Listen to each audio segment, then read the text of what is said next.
Welcome to 30 Minutes. This is our 33rd program.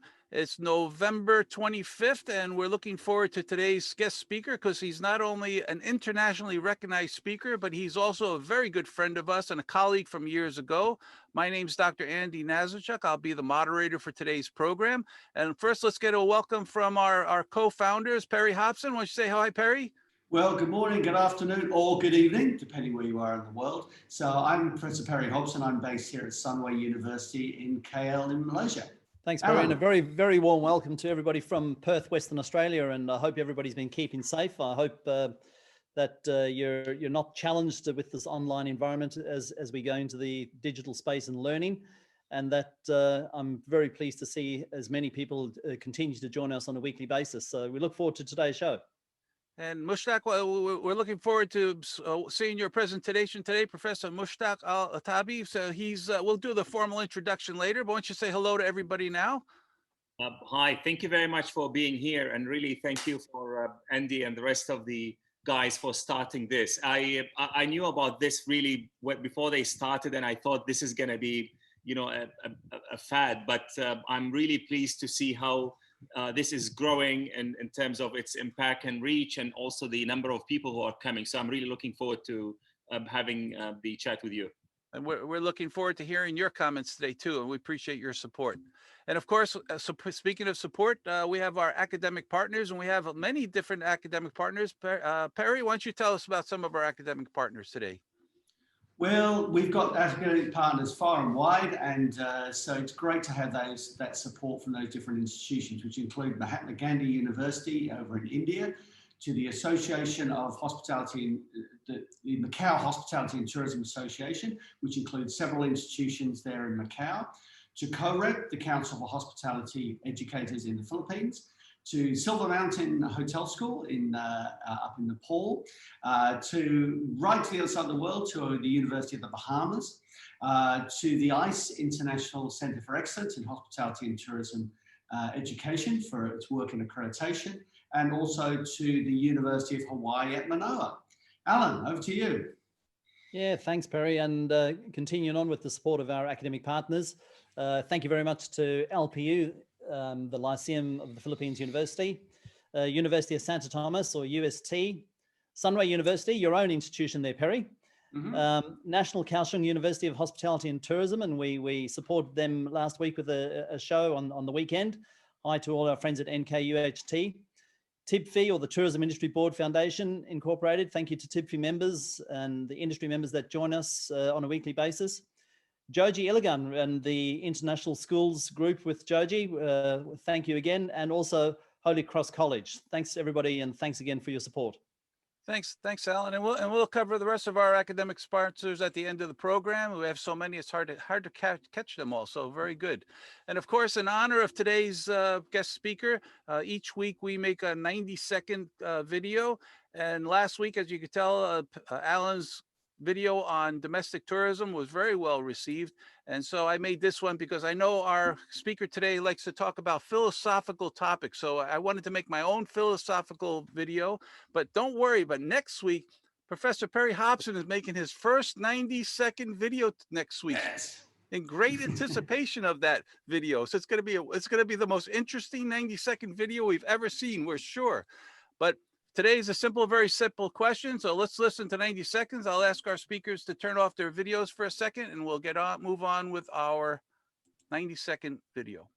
Hello, I'm Dr. Andy Nazarechuk, and welcome to 90 Seconds. Today's question is, are you happy? Many people think that money will make them happy.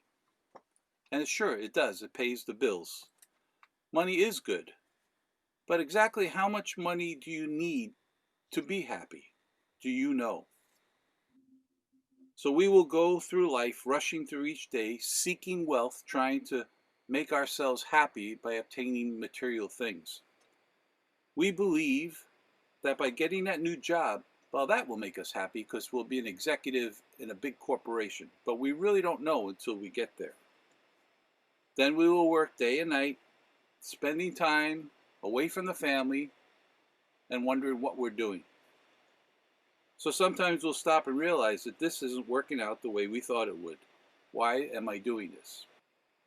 So take a moment to realize that you have a roof over your head, you have meals, and you go to school. You have friends that you spend time with, and they support you, and that's great. You have a family that loves you, and that is where you should be spending your time. Sometimes it's the simplest things that will make you smile, and you need to appreciate those times. Finding the right friend can make all the difference in the world, and it's important to find the right friend. So enjoy the view and enjoy what you're doing and the experience that you have, and happiness will find you. I'm Dr. Andy Nazarechuk, and thank you for joining me for 90 seconds.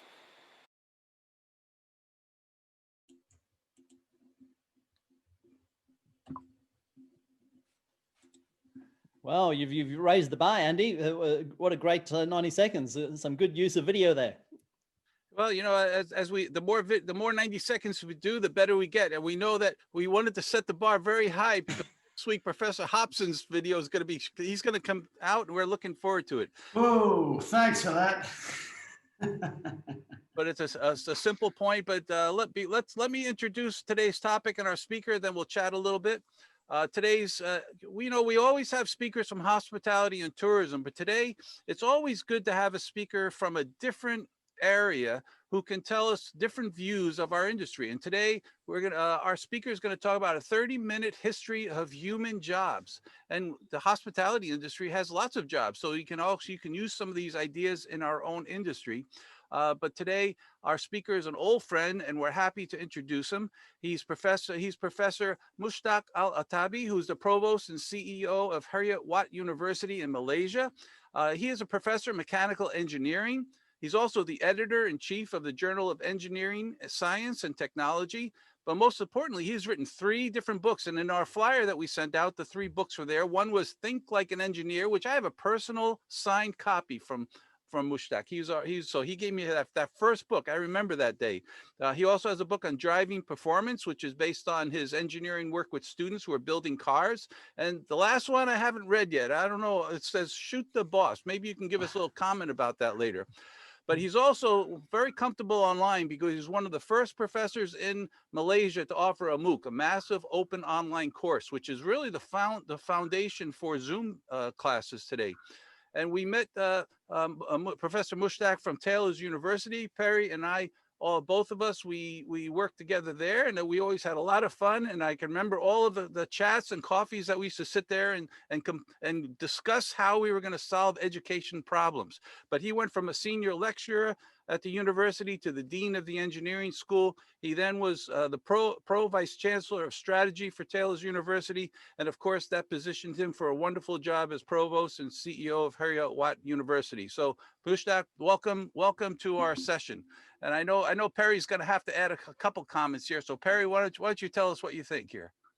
Well, look, it's great to welcome you to 30-minute talks, Mushtak. Working with you when we were at Taylor's University, and to work with people who've got big ideas, think outside their particular academic silo, and to look more broadly at things. So it's wonderful you can join us because as Andy said there, we've been very focused on people coming from hospitality and tourism, and we're looking forward to having people from other areas come in to share other ideas in terms of other academic disciplines and other ways of thinking in terms of how that relates to hospitality and tourism too. So it's great to have you here as an out-of-the-box thinker. So Mushtak, welcome. Over to you. Thank you very much, Perry, Alan, and Andy, for the warm welcome. And I hope my slides are up. So I'm really pleased to be here with the rest of you, and to share with you my experience and a little bit about the work that I have been doing. So if I were to start with this picture was taken more than 100 years ago, and you could see it's taken in a cigar factory. So these gentlemen in rows, they're rolling cigar, and there is another gentleman who's just sitting there very comfortably, very well dressed, reading the newspaper. when I ask people, what do you think this gentleman's job is? Many people think that he is a supervisor or a manager or a cigar tester or something of the likes. But you'll be maybe surprised to know that his job is called a lector. And what does he do? He reads the newspaper to entertain these workers that you see.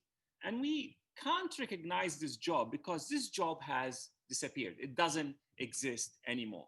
Now, this is very interesting because this is the topic that we are talking about, how technology, like let's say the way we entertain ourselves, maybe through Spotify or whatever, has moved this job away. But these stories aside, if you are like me and you read the reports that come from big think tanks and big companies, they all agree on one thing: technology is going to remove many jobs from the market. And this is not a new thing. Actually, it has happened during the first industrial revolution. During the first industrial revolution, we remember that we always think of this new technology that came and enable us to do so many things. But really, so many people lost their jobs back then, to the level that there was a group that's called the Luddite. They went around and they destroyed the looms that used to use the new technology to make fabric because they lost their jobs. They went there to burn factories so that they can get their jobs back. So there's an agreement that many jobs, maybe as many as a billion jobs, will be disappearing within the next 10 years because of technology.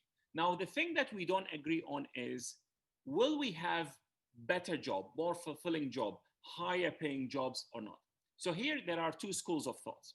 There's a school of thought that says, you don't worry, we are ingenious as human beings and we'll always find ways to create new jobs that are even more better paying and more rewarding.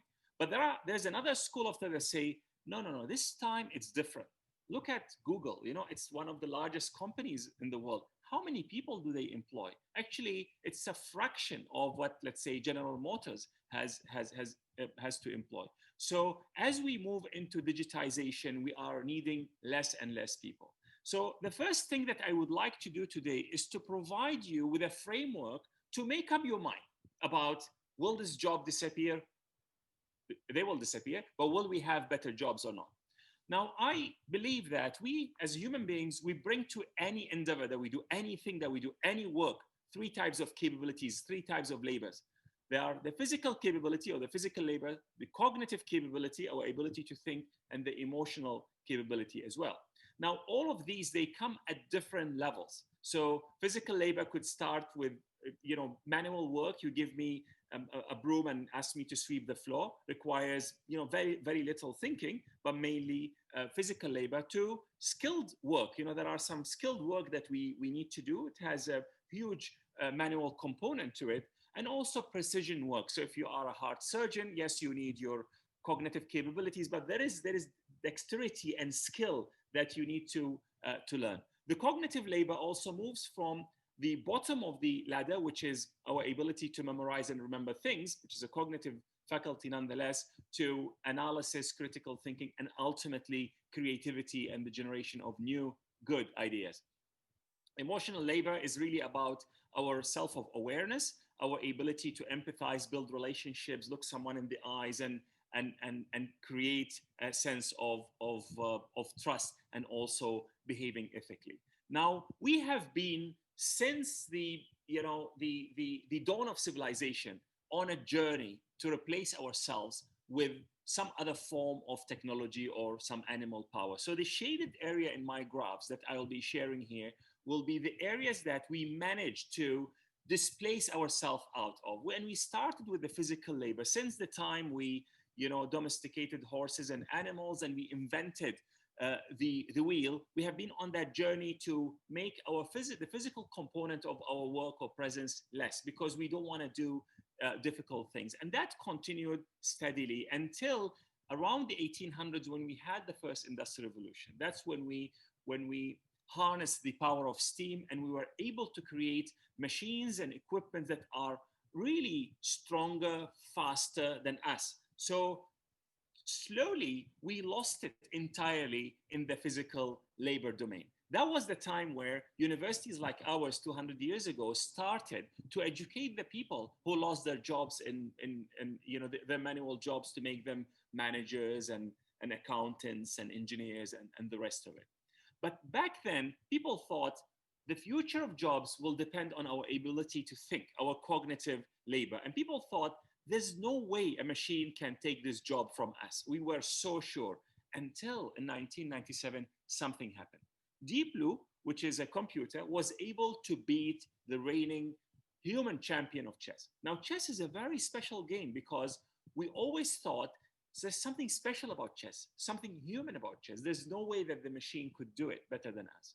Now, there is no human being that could beat a well-programmed machine to play chess. Not only that, there is no human doctor that could beat the machine in diagnosis of diseases or reading of X-ray,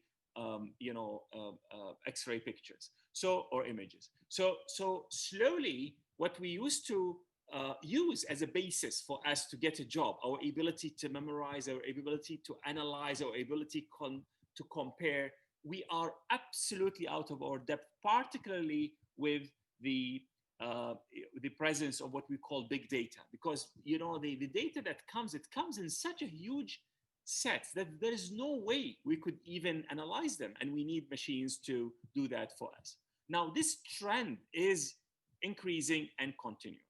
Now, is this good news or bad news? I think it depends on what you are going to look at, and it's good to be in the company of very positive people. So you look at your left-hand side, and these are the skills that sort of we put into these different labors, and you see what is left. What is left on the right is the things that machines can do.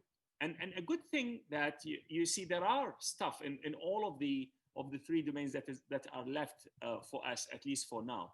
But the most interesting domain to me is the emotional labor domain, because that's the domain where machines have made very little, if at all, progress at. Our ability to empathize, build relationships, and so on. So this is to me is fantastic. But let's not rush to celebrate. Reason is, while this is our last domain, this is our last stand, and this is potentially how we will achieve our full potential, I don't think we are necessarily doing very well there. So there are many studies that indicate that the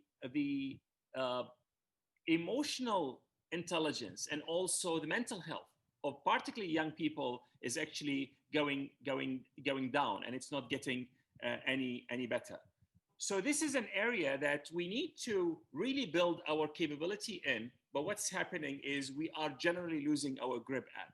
Now, this is a quote, one of my favorite quotes from Andy Haldane, who's the chief economist of the Bank of England, in which he said that students may be better off developing emotional intelligence rather than cognitive skills, because we should not aim at competing with robots. This is a losing game. We should not do that. So this is very important. So to answer your question, will the job be there? I think if a job can be done by a robot, it will be done by a robot.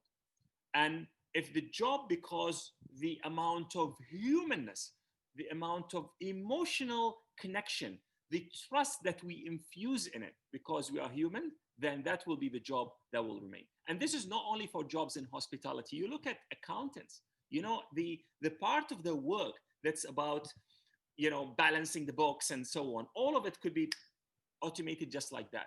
But how about making sense of these data? How about using it in confidence to make decisions and make presentations to board members and so on? Then you will need a human being. And this is really the domain that we need to focus on and move from just the cognitive bit. So how do we do that? When I look at education, I see it focusing on academic achievement, professional skills, academic excellence. Perfect. This is extremely important, but it's also the easiest part to do. Now, you recall that what is left in the previous screen, what is left to the right side is what we sometimes call soft skills.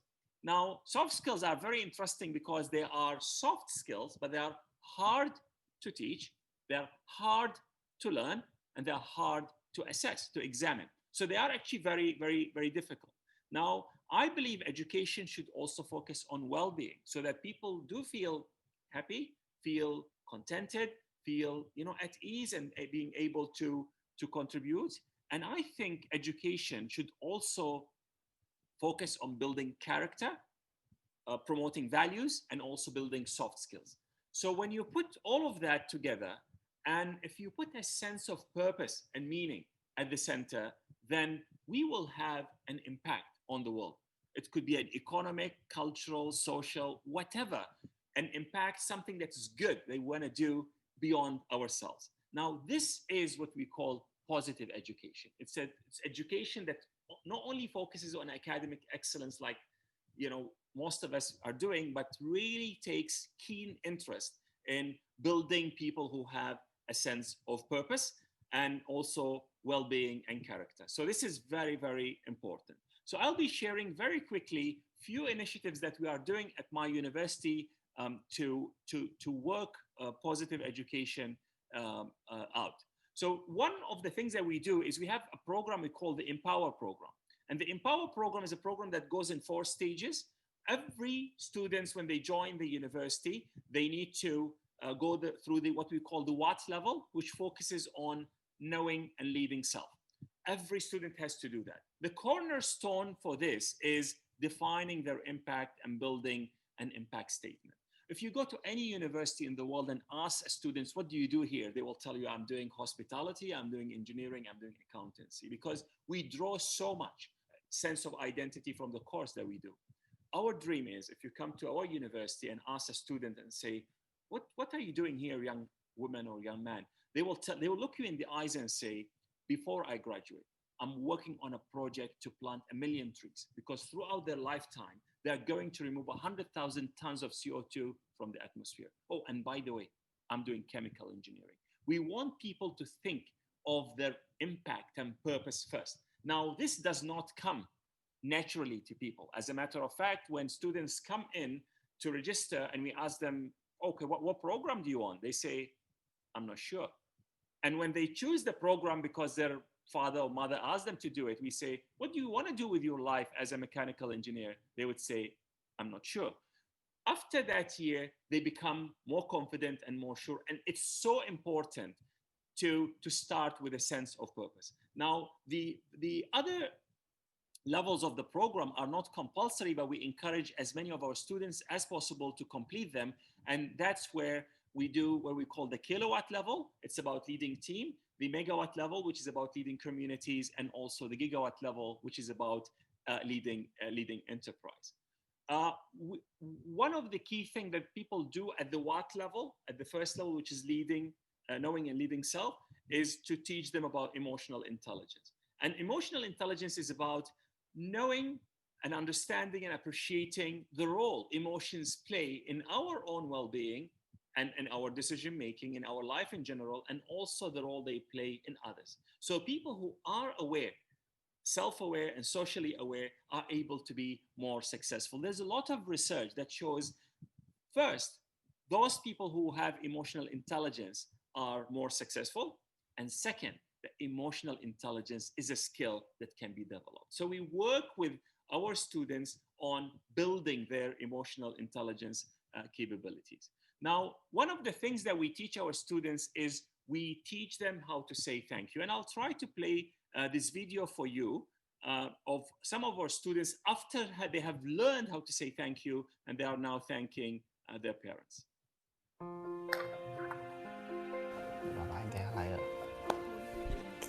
I don't know how to react.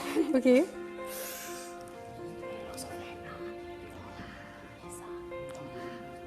Hi, Ma. Hi, Dad.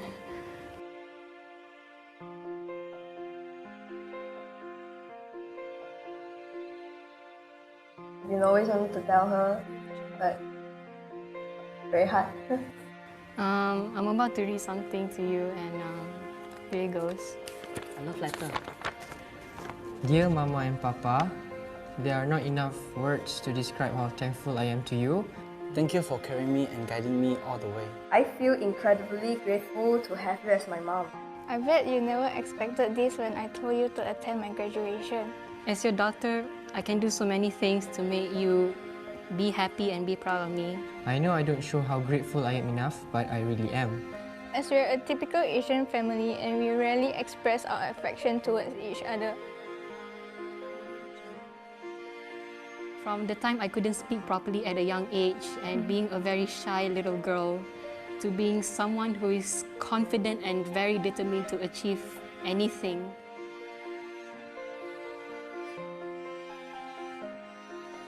I'm grateful that you want me to have a better future. I'd like to tell you that you really mean a lot to me, even though I don't show it much. You're like my strength and pillar in life. Everything about you is amazing. First, thank you for never give up on our family or on me. Thank you for working so hard to be able to send me to university, and for that, I will never be able to repay you. Mommy, I like to say that you are my superwoman, my best friend, and the best mom in the entire universe. You will still encourage me and tell me to never give up. I'd like to thank you for fully supporting me in whatever I do and letting me explore by my own instead of limiting my potential. Although I had made many mistakes, you will always forgive me. I am grateful for your kindness. Without you, there is no me, and I would certainly not be reading this out loud to you right now. But because of your unconditional love and support, I was able to muster up all my courage to read this in front of you. From day one, you have been my support system. Thank you for the thousands and thousands of dollars you and Dad spent on my education. So Ma, I just want to say thank you for always being my home therapist 24/7. I love you, Mommy, forever and always. Love, Ellie. You too.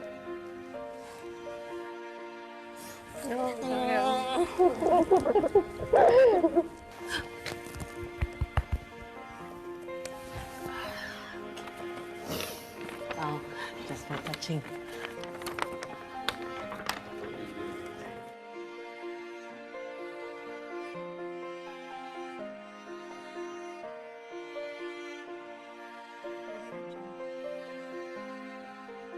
So really, whose life will you touch today? I want us all to take this challenge.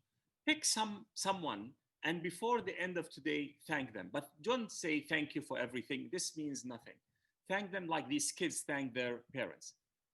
This gratitude has 4 stages. First, be specific. I thank you for exactly what? Thank you for this or that. Number 2, say, how did the thing that you are thanking them for help you succeed or be better individual? Number 3, acknowledge the sacrifice that they have to make so that they can give you what you are thanking them for. And finally, acknowledge the character strength.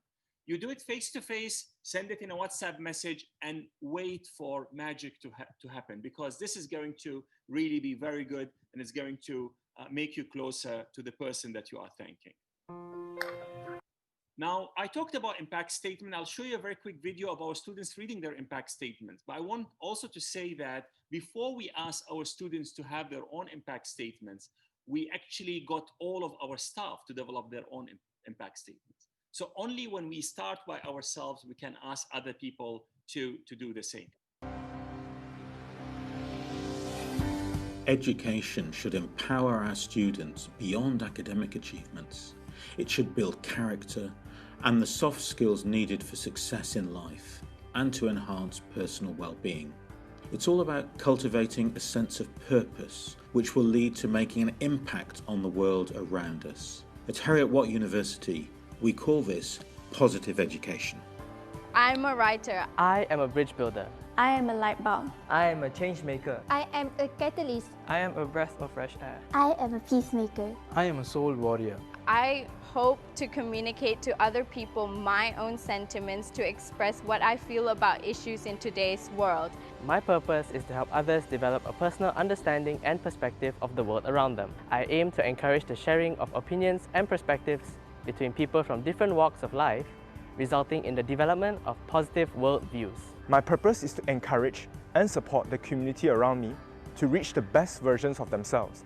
My purpose is to enhance youth participation and engagement in leadership programs by creating positive changes at individual and community levels. I aim to build, innovate and transform the world towards sustainability, and I dedicate my life towards building healthy teams and sustainable communities where people get to enjoy life with more happiness, growth, recognition and purpose. I wanted to be the sparks of summer life, as I believe everyone has the obligation to make the world a better place.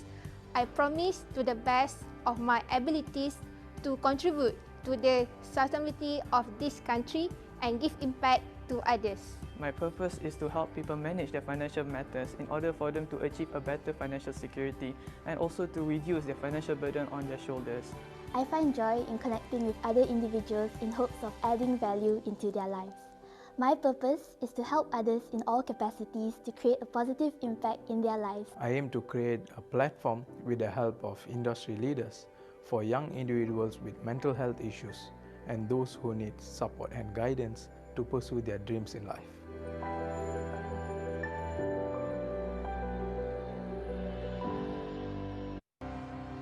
So what will be the impact that you want to have? I think this is the question that we need to ask our young people rather than what job you want to do.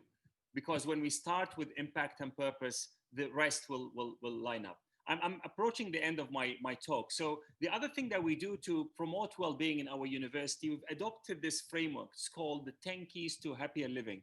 Great dream. As you could read, it's about giving, about relating, exercise, awareness, trying out, sense of direction, resilience, positive emotions, acceptance, and also a sense of meaning. So we redefined happiness because sometimes people say, well, what do you mean I become happy? You know, there is a pandemic, people are losing their jobs, the economy is not doing well, but we are redefining it. We say, when you give, you are happier. When you try something new, you are happier. So for example, when we run a blood donation drive in our university, when we fill the form to get the approval for this, we ask what of the keys to happier living you are promoting here. So blood donation could be about giving, but it also could be about trying out, because there are some people who haven't, tried to donate blood in the past. And I think that reflective exercise over the thing that we are doing is extremely important. Now, before I leave you, I really want to share with you what I call the COVID leadership framework. Now, COVID is a bit of a negative word, and I want to reclaim it because it really has a lot of positive as well.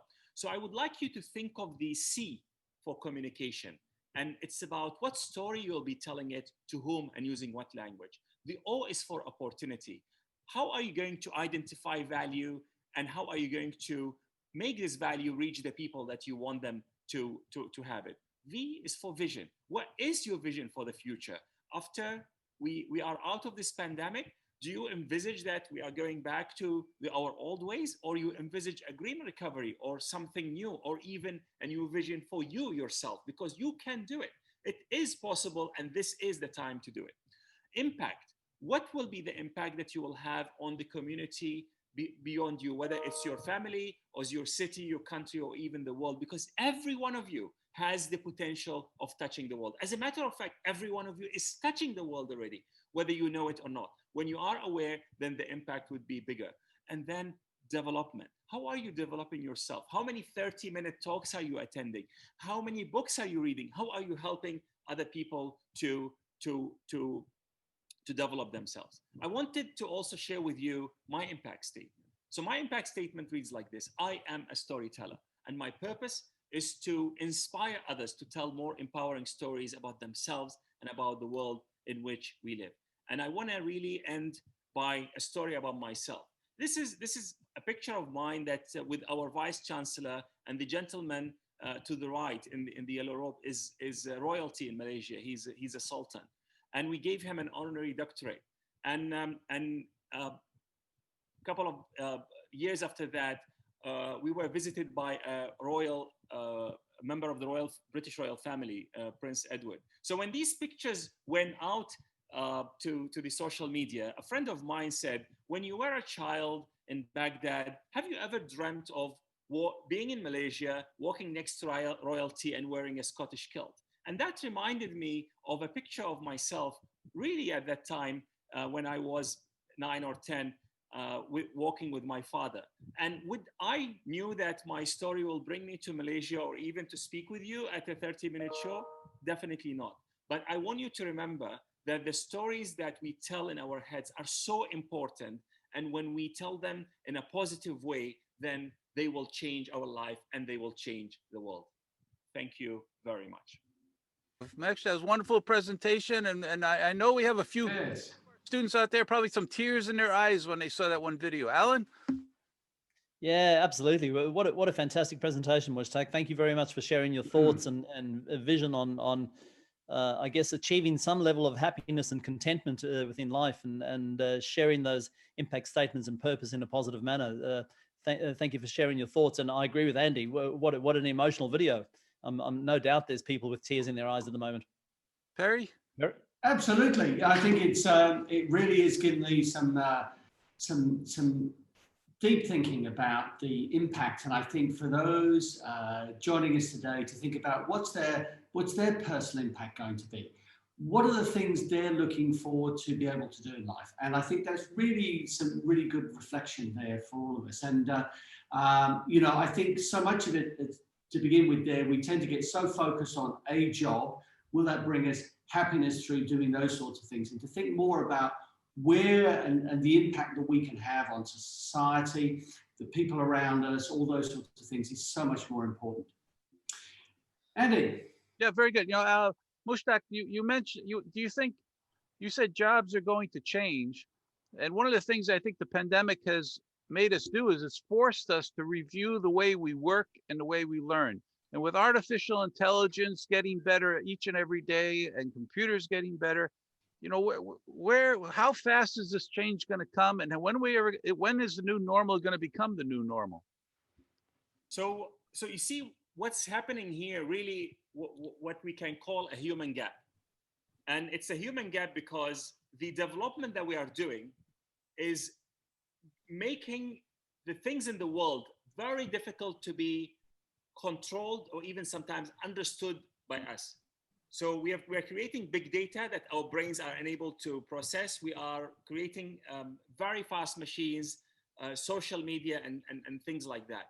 But what I am sure of is the notion of value will always be our savior. You know, anything that has a value, whether it's a sentimental value or even a price on it, it has that value because at the end of the day, there's a human being is willing to pay for it.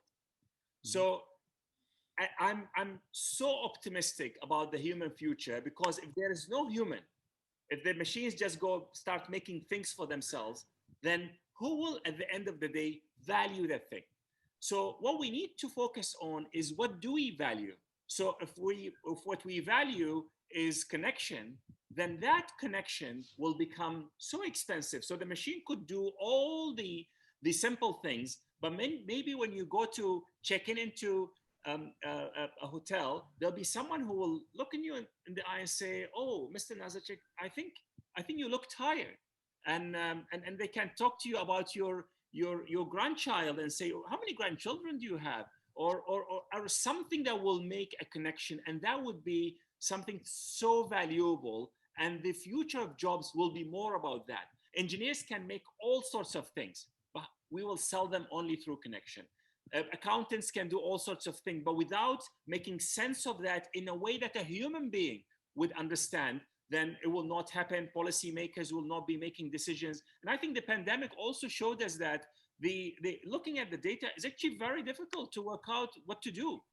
Will you take the vaccine? Will you not take the vaccine? The amount of misinformation that is out there, it tells you that you want an educator, the teacher who will take you through the process, who will work with you so that you can make your own decisions rather than only let the machine make the decision on your behalf, particularly when these machines themselves, they don't know how they are making the decisions. Yeah. And it's a black box that's making that. You know, the one thing I'll say is that I think one of the value propositions for hotels in the future, there'll be some hotels that will be completely automated. There will be no people. and there'll be other hotels, as you just mentioned, with people. So actually customers can demand that we want to go to a hotel that has people who take care of us, especially in the service industry. Perry, Alan, what do you think? Well, look, I think there's going to be a whole lot of change. And in fact, listening to Mushtak and today, I've decided to actually upgrade myself. So I'm just going to think about the changes this could bring to our show. Because, you know, if we're not there as humans, how do we present and become things such as robots? Will there simply be that connection now when we're not a live face there? So I think it's going to be really interesting about how we do things in, you know, service industries and make people part of that. Will you want to listen to 30-minute talk when we've got 3 robots here? That's a good question. Well, actually, that robot looks a little bit like you, Perry. So it was a good choice. That's amazing what robots. What do you think, Mushtak? I know. Well, I was looking for the off switch. Absolutely.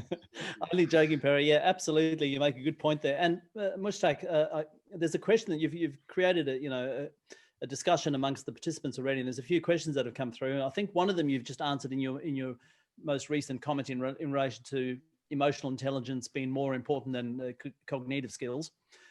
Christina Aquino, who's a good supporter, a very strong supporter of ours and one of our first supporters, dreams do not cost anything, so dream big.